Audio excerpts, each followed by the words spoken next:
એક એવી ચર્ચાએ જોર પકડ્યું છે કે સંગઠન લેવલે અને સરકાર લેવલે મોટા પાયે બદલાવો થઈ રહ્યા છે, મોટી ઉથલપાથલ થવાની છે।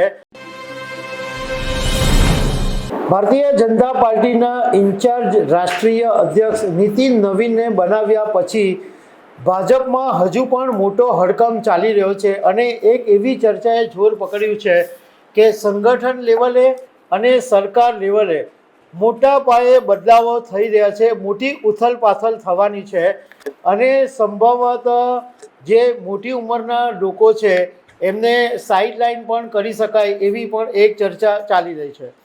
તો આ બધા વિશે હું તમારી સાથે વાત કરીશ। મારું નામ રાજેશ શાહ છે અને તમે જોઈ રહ્યા છો ગુજરાતના સૌથી મોટા ડિજિટલ ન્યૂઝ પ્લેટફોર્મ ખબર છે.com।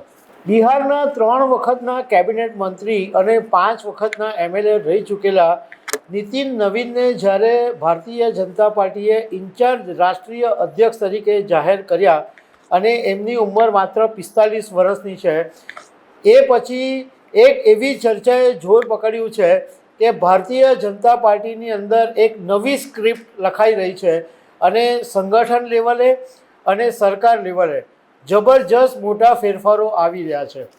જાણીતા પત્રકાર વિજય ત્રિવેદીએ એક એમની યુટ્યુબ ચેનલ ઉપર પોતાનો વ્યૂ આપતા એવું કીધું છે કે આની પાછળનું લોજિક એવું માનવામાં આવી રહ્યું છે કે નીતિન નવીન 45 વર્ષના છે, મતલબ એક યુવાન ઇન્ચાર્જ રાષ્ટ્રીય અધ્યક્ષ છે, તો એમની હાથ નીચે જે બહુ મોટી ઉંમરના છે અને 40-45 વર્ષ રાજકારણનો અનુભવ છે એવા માણસો એમના હાથ નીચે કામ કરે એવી શક્યતા બહુ ઓછી છે। અને જેપી નડ્ડાની જે રાષ્ટ્રીય અધ્યક્ષ તરીકેની જે ટીમ હતી એમાંથી 90% નામ ગાયબ થઈ જવાની શક્યતા છે। અત્યારે ભાજપનું જે રાષ્ટ્રીય અધ્યક્ષનું જે ટીમ છે એની અંદર મહાસચિવ લેવલના અરુણ કુમાર સિંહ કે જે બિહારના પ્રભારી પણ છે અને એમને જ અમિત શાહે ફોન કરીને કીધું હતું કે આનો નીતિન નવીનનો લેટર લખવાનો છે। એ પછી સુનિલ બંસલ, દુષ્યંત સિંહ, વિનોદ તાવડે, તરુણ ચુગ, રાધા મોહન અગ્રવાલ અને national general secretary organisation BL Santosh. અને BL સંતોષ માટે એવું કહેવાય કે એમનું બહુ મોટું વજન સંગઠનમાં પડે છે, એક પાવરફુલ નેતા તરીકે BL સંતોષને કહેવામાં આવે છે। પરંતુ હવે જ્યારે નીતિન નવીનની નવી ટીમ જાહેર થાય આમાંથી મોટે ભાગના નામ તમને જોવા નહીં મળશે, મોટે ભાગના નામ છે એ ગાયબ થઈ જશે। એવી જ રીતના અત્યારના જે નડ્ડાની ટીમમાં જે રાષ્ટ્રીય ઉપાધ્યક્ષ હતા, ભાજપની અંદર જે ઉપાધ્યક્ષનું પદ છે એ માત્ર સોના ગાંઠિયા જેવું છે, એ પદનું કંઈ બહુ ખાસ મહત્ત્વ હોતું નથી। પરંતુ અત્યારે જે બૈજન જય પાંડા છે, વસુંધરા રાજે છે, સરોજ પાંડે છે, સૌદાન સિંહ છે, લક્ષ્મી વાજપેયી છે, રેખા વર્મા છે,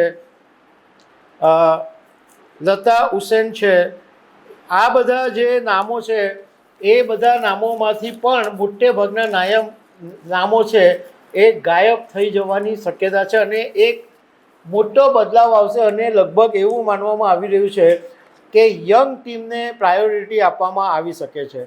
શક્યતા એવી પણ ખરી કે એક ગુજરાતીમાં જે કહેવત છે કે ગરડા વગર ગાડા આગળ નહીં વધે, તો એ મુજબ યંગ અને થોડી મિડલ એજની અને થોડા અમુક જે અનુભવી અને સારા માણસો છે એમાંથી અમુક માણસોને પણ મોટી ઉંમરના હોય તો કદાચ રાખવામાં આવી શકે છે।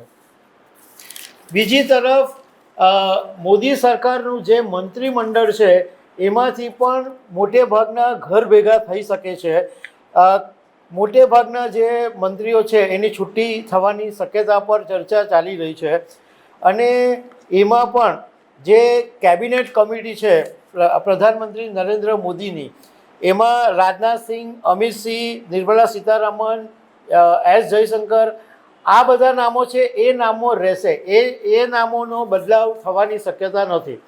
પરંતુ એ સિવાયના મોટે ભાગના મંત્રીઓ છે એમને મંત્રીમંડળમાં બદલી નાખવામાં આવશે અને એમને ક્યાં તો માર્ગદર્શક મંડળમાં મોકલી દેવામાં આવે અથવા કોઈ રાજ્યપાલની જવાબદારી સોંપવામાં આવી શકે છે. રાજકારણના જાણકારોનું કહેવું એમ છે કે ભારતીય જનતા પાર્ટી આ સંગઠન અને સરકાર લેવલે એટલા માટે મોટા પાયે ફેરફાર કરવા માંગે છે કે હવે એક જનરેશન ચેન્જ લાવવા માંગે છે અને એક યંગ કેડર ઊભી થાય અને ભારતીય જનતા પાર્ટી વધારે મજબૂત થાય એના માટેની આ કવાયત હોઈ શકે છે. તો દર્શક મિત્રો, આવી અનેક વાતો સાથે અમે તમને મળતા રહીશું. Thank you very much.